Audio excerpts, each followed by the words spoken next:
with us today. Please join me in welcoming her. Thank you so much, ma'am. Over to you. Hello.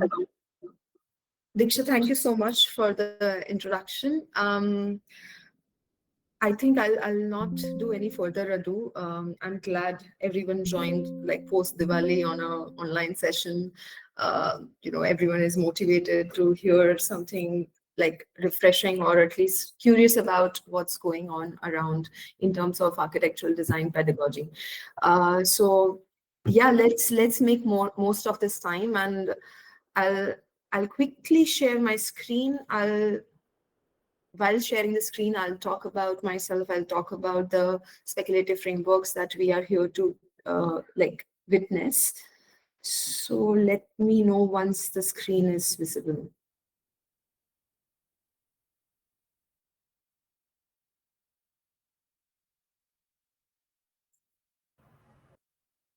Can you see my presentation? Yes. Okay. Yeah. Is it? Yeah. Okay. So it will be great to see your faces once the presentation is done. So, Diksha very well introduced me in a way, but in a nutshell, today what I'm trying to present, I'll rather talk about that more. This particular studio unit is something that I have been doing almost since more than 3 years now. And before that, and it is a culmination or a derivation of a lot of other pedagogical studio units that I had guided before. So this is very special to me in a way because that was in a way a learning curve or in terms of teaching for me as a tutor.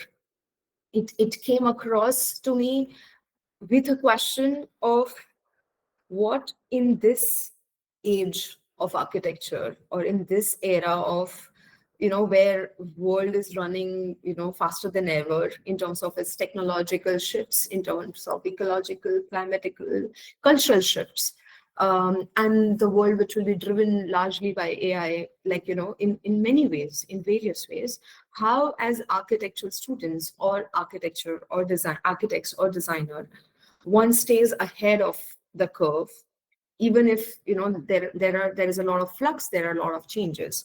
So what should the academia cater in a way of the kind of abilities that the designer should must have, like it is like a inevitable thing that they should have this abilities, because a lot of the abilities then will be co-shared with certain technologies, right?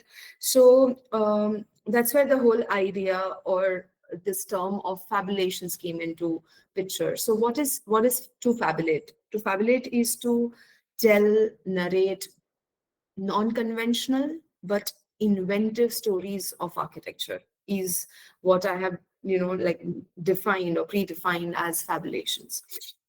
So in this studio we really try to question the norms, we try to question way of thinking design, we question standards, we question trends.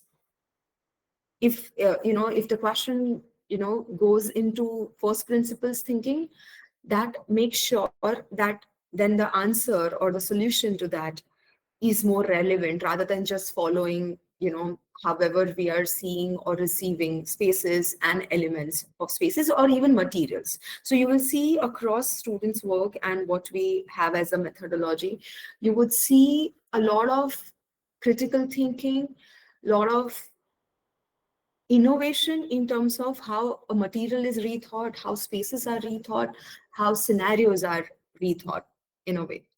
So we go beyond normal or conventional design program method, but largely we focus on speculative scenarios that in a way I'll run through. So the locus of the studio lies as a context. So as we all try to design for responding to context, so here also context plays a major centric role. So for example, the iteration that I'm sharing to you today, it has Jaipur as the context. So we name a city as a context rather than a particular plot. That was one bigger shift that I tried to impose in a way in the pedagogy, that the context is not just the plot that you're designing. The context in a way is the city that you're designing in. So this iteration has Jaipur as a city. Lot of in every iteration we change the city and also the focus land in a way. So the existing context, and generally we have like two scenarios, A and B, and in this one I'll come to the scenarios later on. uh, Largely the studio is at an intersection of imagination. How do you develop as a student or a designer ability or capability of imagining relevance and even imagining also out of the box. So, and with the intersection of spatial planning and space making for sure.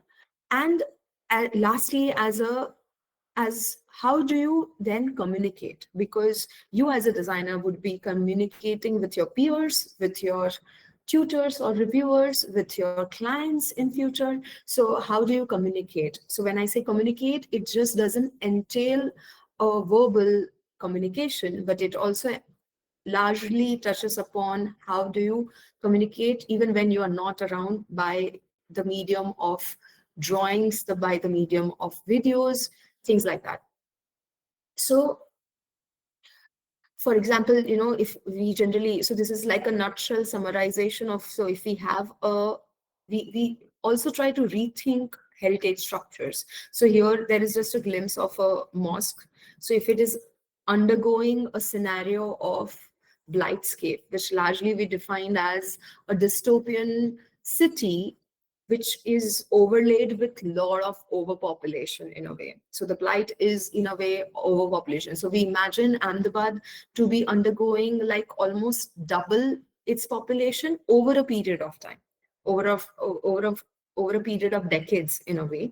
And the students in the first half generally decodes how, or encodes rather, how each steps in terms of the socio-political scenario of the city, in terms of the density, infrastructure, demography, how what points or aspects change in a radical chain reaction for that scenario to really happen plausibly.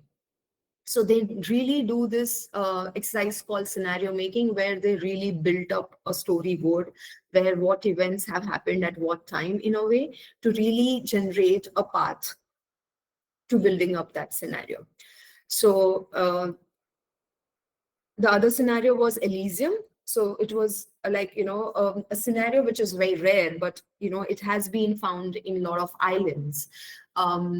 So when the human suddenly drops, the human or the demography rather suddenly drops.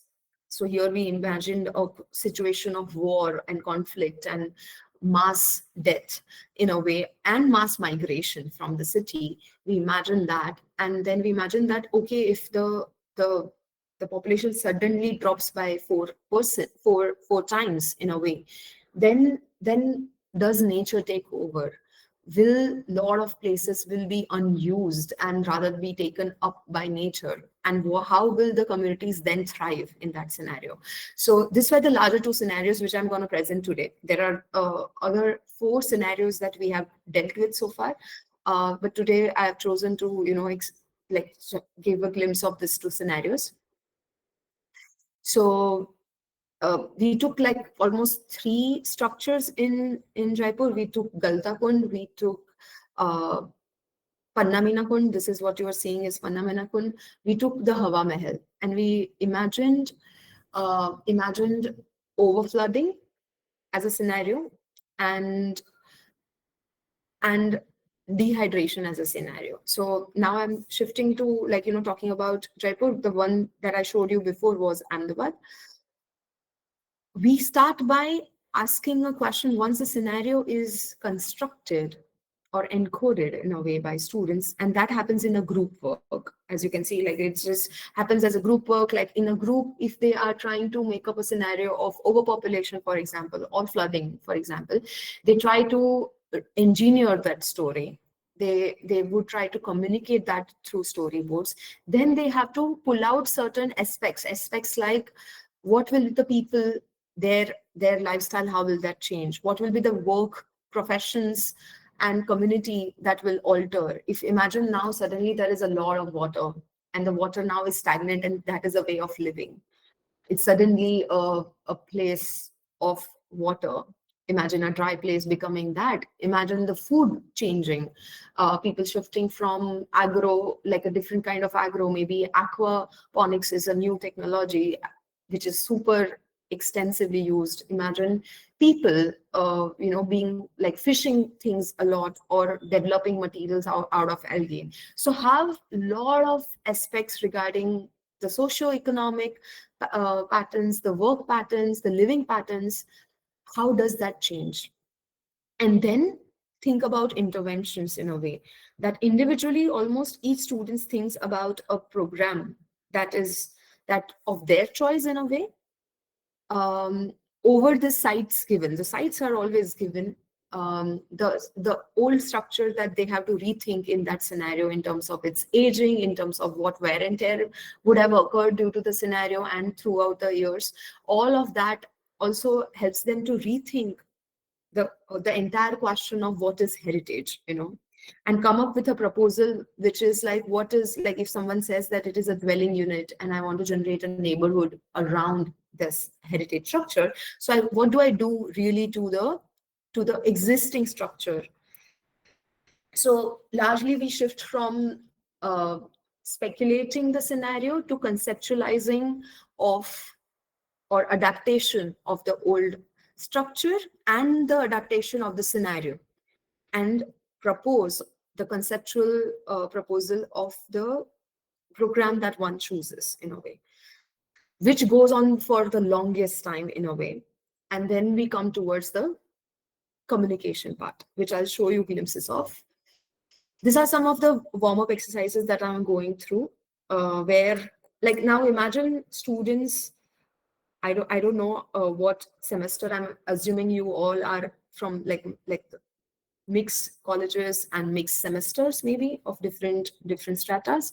But imagine like a third semester or a fourth semester student doing speculative design pedagogy for the very first time. So generally, this exercises is like some, I call it warm up exercises, which I generally inculcate before going to the main mega project, which is the scenario making and then the proposal.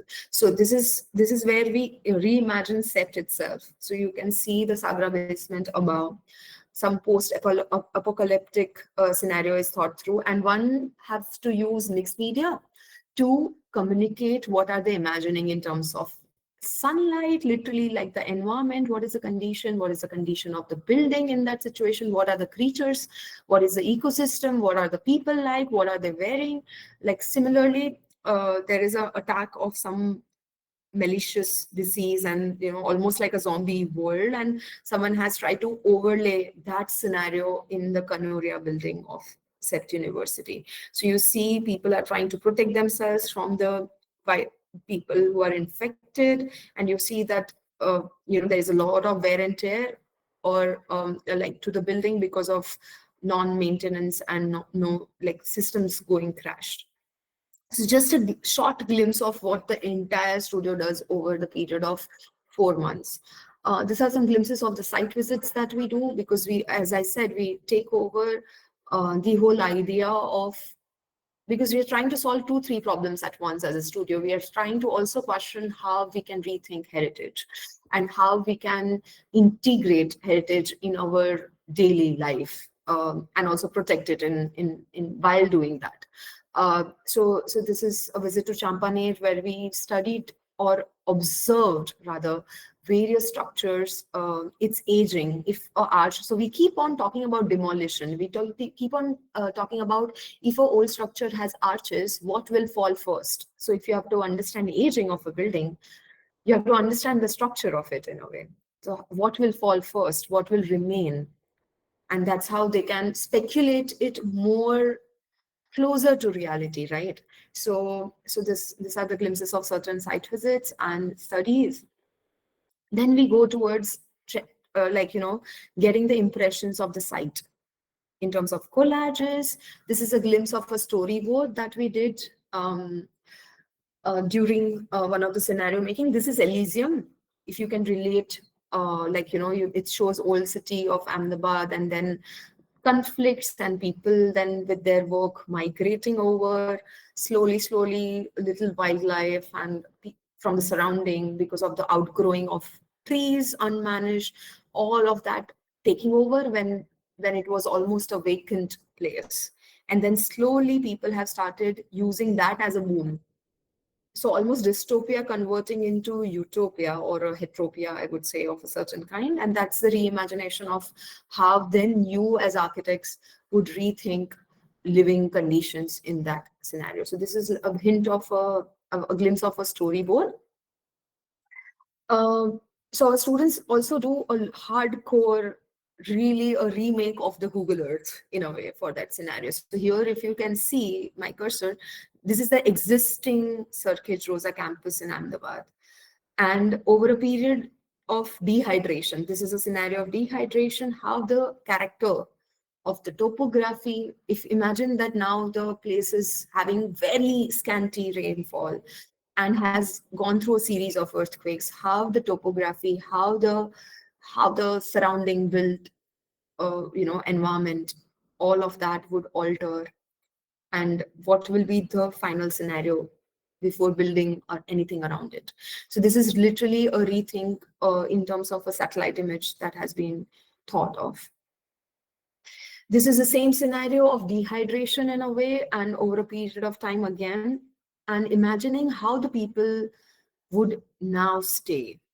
So they imagined communities of scavengers, because imagine a lot of structures now collapsed due to earthquake, and there would be a community of scavengers who are just scavenging good metals, or polished metals, some heritage elements, and generating a community of sorts. Maybe farming would become a really scientific, rather very important, yet very niche suddenly, which was the otherwise before. So so it is like reimagining the demography and the kind of role that that community would have more, or what the kind of work scenario would be. So these are some diagrams of the next stage, which I mentioned before in nutshell, was the adaptation or conceptualization. So over existing building, have depending on the relationship that you are seeking due to the certain program that you have selected, are you see, one thing is very clear, that all the relationship with the old building has to be conducive and in in support of the old structure.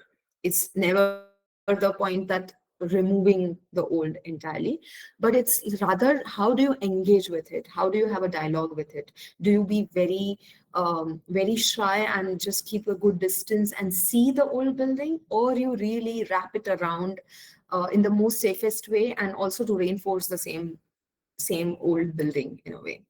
Or you do a very, like a mimicry of the old but with new materials, so the idea of weaving through a building,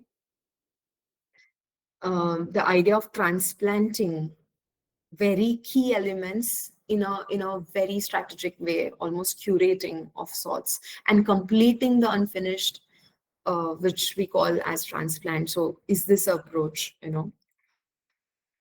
these are some process sketches across, again, a couple of students that have here, if you see how the Bhadra fort is reimagined with a housing over the cracked openings that are found. Um, I mean, these are more exploration of the same site, but in by different students and in their own ways of what is the kind of relationship that they want to achieve.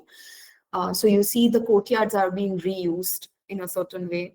Uh, the structure is mostly then taken forward as very prefabricated or fabricated materials later on. But here you just see conceptual space making or position that you want to do a juxtaposition with the existing structure. Here you see a glimpse of some final models.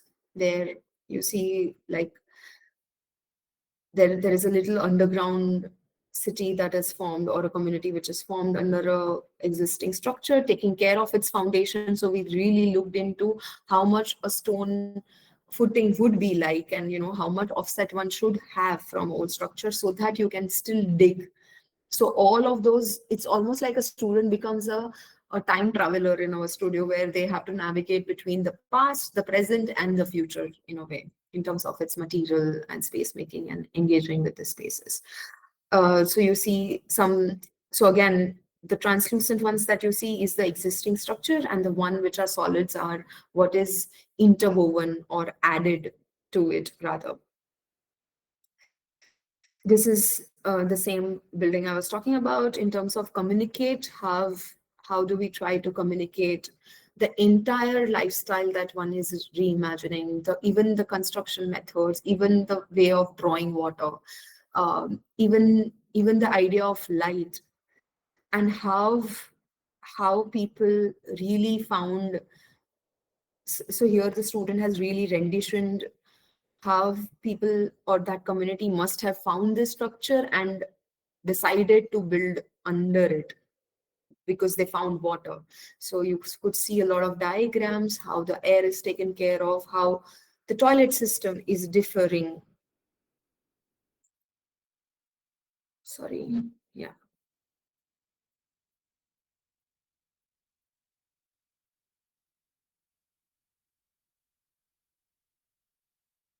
Am I hung?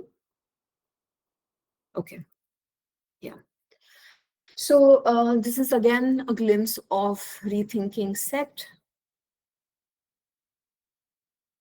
This is one of the project which was around the Hawa Mahal courtyard, the central bigger courtyard. If you see here, this is the Hawa Mahal main facade from the internal street view, and that's the second courtyard of it, which is like like one has fabricated scaffolding around it, around in the courtyard, and generated this bulbous, almost glowing ferrocement kind of material, which is translucent.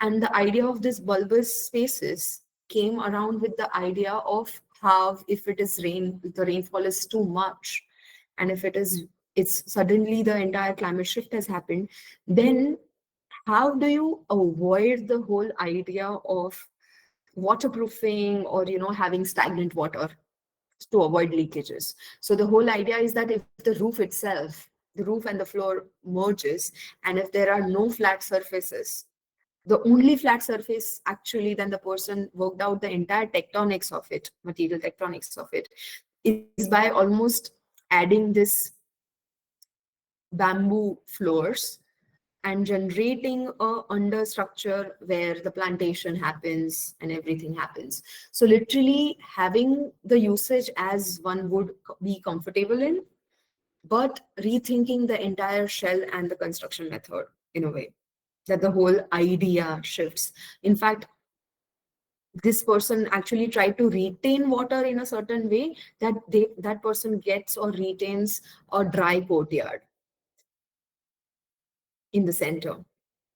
You can see also the vehicles, how that has been rethought, how the fishermen would have different kind of equipments now to really navigate and to produce more in a certain way. I think the drawing is too heavy to go next. Sorry. This is Dada Harini Wow. It is again in Ahmedabad. Here the scenario was overpopulation in a way. And you can see this is a new structure. So what has happened? This was an old existing scenario where you see a linear step well. So it's a very linear step well. Now the student has almost extended the step well So retaining the main structure and generating apertures in the underground, and parallelly expanding it so the older structure is not deformed or harmed. So the central spine is almost here of the stepwell, and here the whole idea of the grid expanding, having more courtyards and people living, and the stepwell being used as a community kitchen itself. The existing stepwell, and the people living in the underground to be away from the heat and the chaos of the city was the idea here. I'll just play a glimpse of a video because there are different approaches that you would see, which I can elaborate later.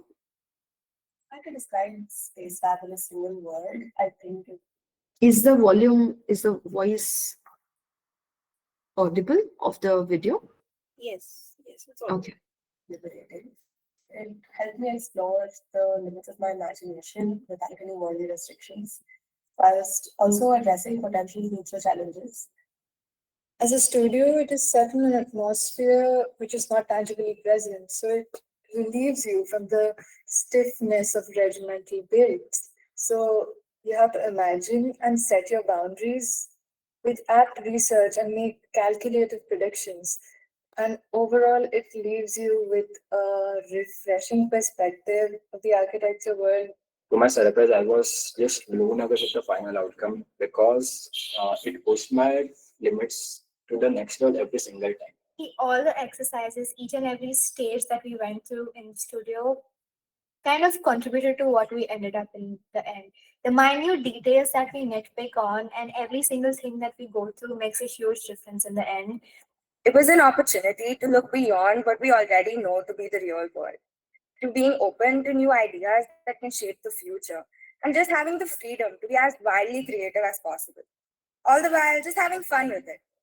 I made some really amazing memories and friends, and it has just been simply fabulous. The studio also focuses on representation skills, which I feel is very important as designers to communicate effectively.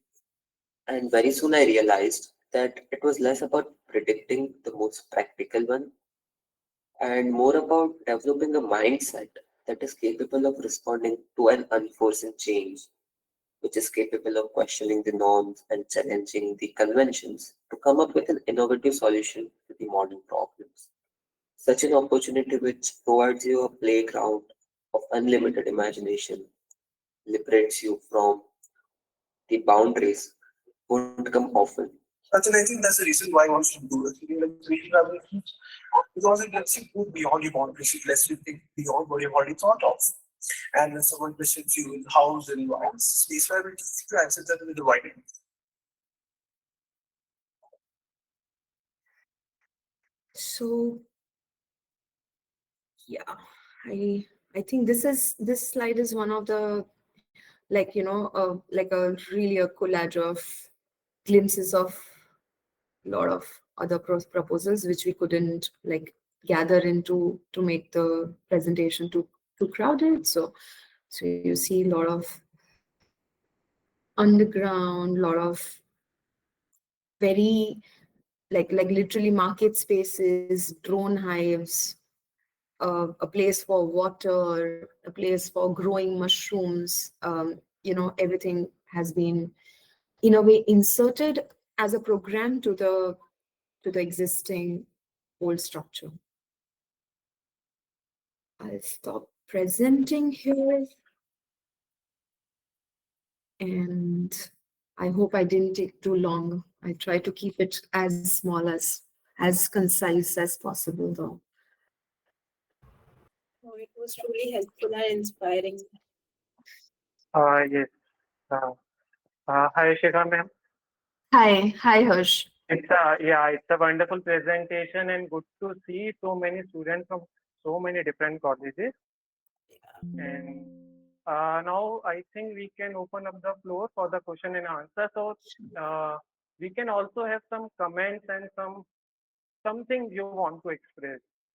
Yeah, I mean, see, I feel, I mean, like, I just agreed to doing this was largely because it's students community and it's what we are trying to do in the premise of set, I think it is great if because it's in at the end of the day it's our design community, right? So it is great to open up or unfold this with all of you, and I would really appreciate if there are comments, curiosities. Don't think twice, just ask. This is your opportunity to ask, so please go ahead. Yes, okay, you can just unmute yourself and ask the question. And you Yeah. can also use chat box in case.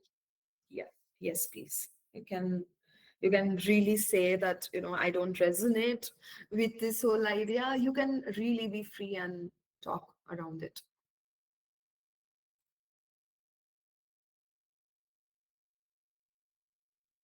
I mean, it will give an opportunity to me also to add more insights to the process in terms of while I'm answering that question, because I couldn't cover everything that we do, right? So it's still a summarization. Uh, Hello, ma'am. I'm Hi. Hiranya. Hi. I'm a diploma in architecture student. I'm going to be going for bachelor's. It was great hearing a presentation. I have a few questions though.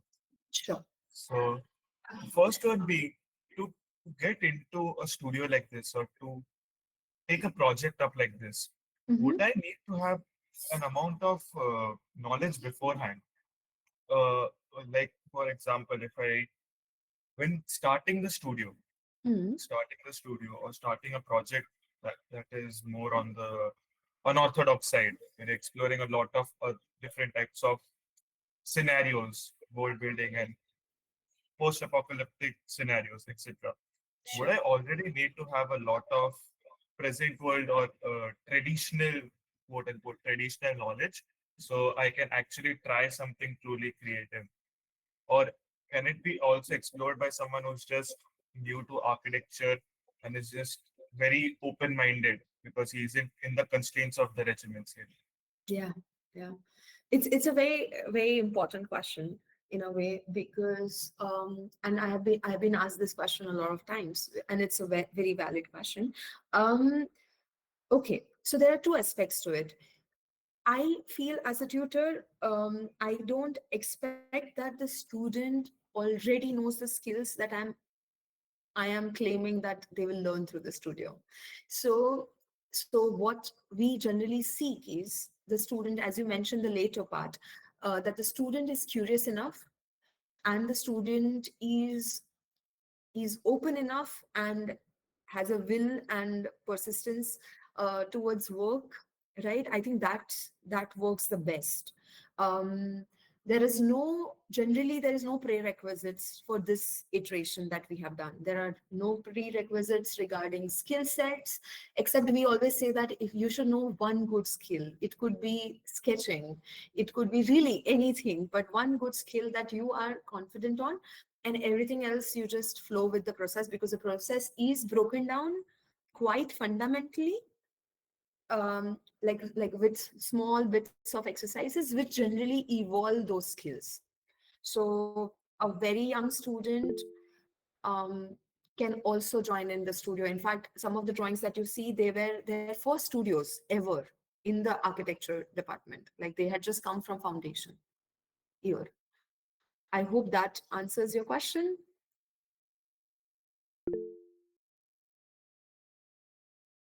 That does, ma'am. Thank you very much And for you had some answering other that. question. You said questions. Okay, all right. I So I think think someone already. Oh, please go I ahead. think we can just take Ishika question and then we can come to you. So we should. There is Ishika, right? Hello, ma'am. Hi, Ishika. Yes. Hi, this side is Shikha. I'm currently a fourth year architecture student. Uh-huh. So I guess I joined a little late, so or maybe it's not discussed in the starting of the meeting. I just want to ask that how you came up with this idea of reinterpreting heritage buildings into something which is so crazy and like giving creativity out of the box and everything. How you came up with this idea and how you like frame the process of what needs to be done and everything. Yeah, That's I, I I, want to know. I mean, I started with that, and but it's again an important question. If you missed it, it's because I really questioned myself as a tutor because through some experiences of conventional studios that I only have conducted before, okay, through various through many years, um, I questioned that what are the skills of today or the future that a student would require more. I mean, I can't be teaching students of today in the same way that I have been taught. Right. And I am a set past graduate, but I never had a chance to do this kind of a pedagogical studio. We had wonderful studios anyhow, relevant on those time. Um, but so the question started with the idea of relevance of abilities that the students should achieve, not in just in terms of the tangible skill sets, but in terms of abilities of thinking. So these two questions led to me in a way to innovate these exercises so that one has no choice but to rethink and to give them a no choice situation and push their thinking. One was to take away the familiarity of that city or that building and put it into a situation which they have not seen. So that is how it came about, to really push away from the familiar but still have that connecting dot of the physical familiar as a building, but then change everything around it so that you are compelled to think and question every step that you take in terms of your design. So that's how I came about this whole idea as a as a keystone of this process in a way. Okay, and I have another question. Sure. Sure. I want to ask that when students go like think out of the box, something like this, we are going very wild with the creativity, imagination, and everything. So, personally, to me, visualization of that ideas become difficult because what I thought in my mind and how to present it, like you have also mentioned in the seminar, that it's very important to like if you are not even present there, then your drawings or your output should speak about your idea. Mhm. So, how to work on that visualization when you are going something so out of the box? So, that thing I want to ask. How to go about is to question first, what do you want to communicate? It could be that I want to communicate the users inhabiting the building that I have designed, for example. So asking that what exactly I want to communicate. I want to communicate the entire site situation. I want to also communicate the hint of climate. We said that, we had discussions around drawings. Like we just didn't say that, it's interesting how actually now if I rethink or I reflect that how the studio functions is like we really discuss our drawings. So they're not just design discussions, but they are drawing discussions. They're discussions like, okay, if you through the drawing, if you can smell that it is moist, or if you can feel that it is humid, that's the win. Like, right, so we used to question that what all, how deeper you want to show things, how much more details you want to show, but details not just in terms of materiality, but even in terms of atmosphere, in terms of climate, in terms of light, in terms of activities. So be truthful and honest in terms of showing the situation. Even if it is a cracked wall, show it as cracked. If you think a person would be lying down, don't show AutoCAD blocks of a person, standing straight, as no one would do. Who does that, who does that? And we still end up using AutoCAD blocks. So we have some rules, like we don't use this, we don't, so we have a lot of don'ts. But for do's, we have an entire platter open. So we set our don'ts, but then there is infinite possibility to what do's one can have for representation in a way.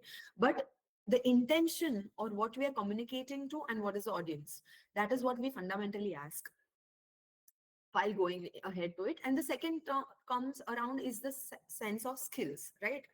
Not the sense of it like real skills, which develops over a period of time. It does not happen overnight. It does take a lot of trial and error, but it comes around. I Okay. hope that Yeah, yeah. helps. Thank you, ma'am. Yeah. Okay. Can I ask another question? Sure, please go ahead. All right. So when imagining a city or a scenario which is Mhm. years ahead in a post-apocalyptic world where humans, like you said, like where the population could have doubled, where it could have been half, migrations would have happened, a lot of different scenarios. Is Yes, human psychology taken into consideration? of Like, course. Hmm. Hmm. Hmm. for example, in a place that is overly populated, there can be a lack of food, a lack of actual resources, so people could get hostile with each other. Hmm. So, in that kind of cases, have there been considerations of things like that? 100%. It's a great question. Hiranya, right? Yeah. Yes, Hiranya. Yes. Yeah. It's a great question because human behavior is what is essential at the end of the day, right? As designers, even if you're designing a chair to a building to an entire city, our we say that in a way it does change or aid or help or ruin or do something to the human behavior, right? So I think human behavior is not just um, in action, it's also passive, it's also psychological. So, when I was sharing that drawing where the overflooding scenario was, and I was saying that the student really thought about that one would crave the piece of land, right?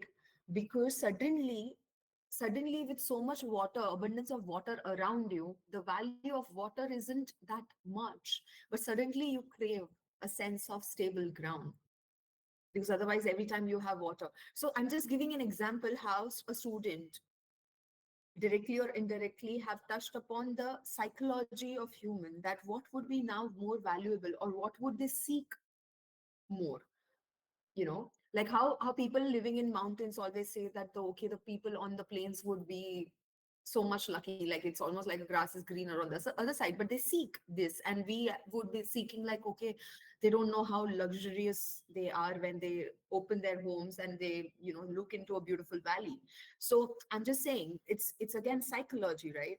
So when there was abundance of water, students said that yeah, like do we really crave a piece of ground, a dry ground, and that is what is maybe a facility of sorts in that scenario that a designer can provide, for. So it was touched upon in various ways, but I'm glad that you raised it so we can, could really spill this point further. I hope it resonates with you. It does, ma'am. It does. Thank you very much. Yeah, Yeah, that is very, very helpful. yeah. Okay.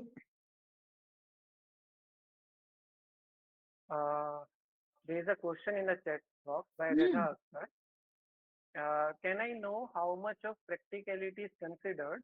Like, what's the ratio of creativity and actual consideration of this construction? Hmm. Hmm. Yeah. Okay, it's Rida.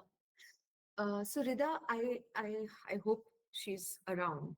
But yeah, it's interesting question. I mean, again, something which I have like answered a lot. Um, First, again, I always question the fundamental. Okay, so what is practicality? Right. So for someone giving for a certain designer to give the best comfort is practicality, to give functions is practicality, to make sense of the structure or to make sure it is constructible or that it doesn't leak later is practicality. So I think that one is there to define. But if you mean in terms of more or in terms of construction, see, these students that they have attempted what all I showed, they are third semester or maximum fourth semester students. Also, there is a intention with which the studio happened, right? Which I mentioned, which is to even like catalyze, like almost becoming like a catalyst and ignite imagination, and also use that as an approach, like a becomes like a inherent DNA for then that student to think in a certain mindset or in the way of thinking alters over their journey. That's the larger intention. So intention is not talking about construction details as such, larger discussion goes into talking relevance, talking how beyond architecture, how other aspects like ecology, like atmosphere, everything comes together to make design decisions. Second, thinking of new materials in a way, thinking of aging. So that it's more, it's beyond practical actually. Just it doesn't touches upon, it doesn't touch upon the constructability, but it makes sure, if you see the drawings carefully, it makes sure that it is possible. It makes sure that if it is a glass like, it is shown in that thickness. If it is assembly based, it is shown in that particular way. If it is like how I mentioned, if there is, they are going underground or existing building, they make sure that the footing, so they research how much could be the footing in general in those times through history books, and then they offset in a certain way to do it. So I mean, mathematically, if you see tell the ratio, I think I'll do injustice. But for every aspect, we think about it practically. So every aspect, it could be, as I said, functions, material, structure. Though even if it is not the focus, the attempt is to make it more and more relevant to that scenario. So not doing justice to today, but doing justice to the scenario that they have chosen. So if this scenario demands that the material should be like inflatable pillow like material, then one has to do that, and that would be a better design than rather making it a beautiful building out of concrete and brick. So I hope you understand the priority was the decision making, justifying and in coherence with the scenario that is there, rather than going by the norms of construction. So that's I hope that gives a clear. So the focus lies more in critical thinking and how do you do design decisions. So, and then the translation of it. So in 4 months, that's where we reach.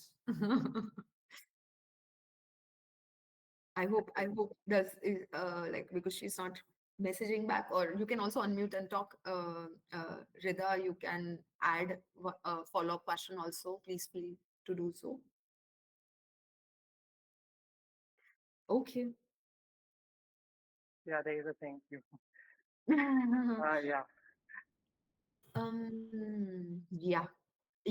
One can ask, like I'm sure there are a lot of questions around it. So don't. I mean, I'm so confident that there will not be any question that get shocked from, because I mean it has been few years and we have seen different how do I say, different mindsets, and this is the opportunity to really hear another mindset. So do share any question. Don't think twice.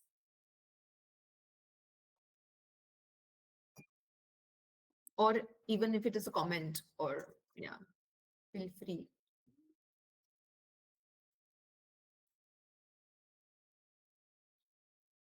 I don't think anyone has any one questions. Yeah. So I just want to say some words. Yeah. Thank you so much, Shikha ma'am, for amazing presentation. When we approached to ma'am to do something, and ma'am uh, generously and humbly ready to give the presentation and the session only for the dissemination of knowledge for the better of students. The idea of the session is to have some different understanding, and I'm sure it inspires students to have similar studio exercise in their colleges, and definitely it helps them to add to their project, or it gives some idea out of the box for their upcoming projects or studios. And the students who were there and who haven't joined, we have another follow-up session tomorrow at the same time. Uh, so please join us for the tomorrow, where we can have more students who have uh, attended the studio by ma'am, and they will share the behind the scenes and how they have proceeded and prepare the work and do what are the entire 4 months their hard work. And So yeah, it will be very, very interesting for you guys to really witness some of our chosen students' works. They would largely share their process with you guys, and they would be very explicit in a way. More explicit than me. I have a tendency to summarize things. So you would really, I think you would really enjoy, and you can, even if you think there are some more questions or even discourse or discussion that you want to have with me tomorrow, even I'll be around, but the students also would be there and they would have their process being presented, and so you can ask questions to them and to me, even if it doesn't occur to you right now. So tomorrow is another window that you can do so. Yes. Yeah. And you can also reach out to ma'am on the mail Yes. for any further question. Yes, please do so. Emails, Spatial Fabulations, Instagram. That these are the two places that you can find us for anything around speculation and imagination. All right. I think over to you, Diksha. Yeah, you can just. Yeah. So if anyone does not have any questions, so I would like to thank you, ma'am, for this very inspiring session. It honestly gave me and even everyone us to look at architecture in a very different way, not just as a profession, but as a process of, imagination, questioning, and experimentation, and speculative thinking and design, uncertainty, reimagining possibilities. I'm sure everyone here is leaving with some new ideas and renewed sense of curiosity towards our own design processes. And on the behalf of everyone present here, I sincerely thank you for taking this time and sharing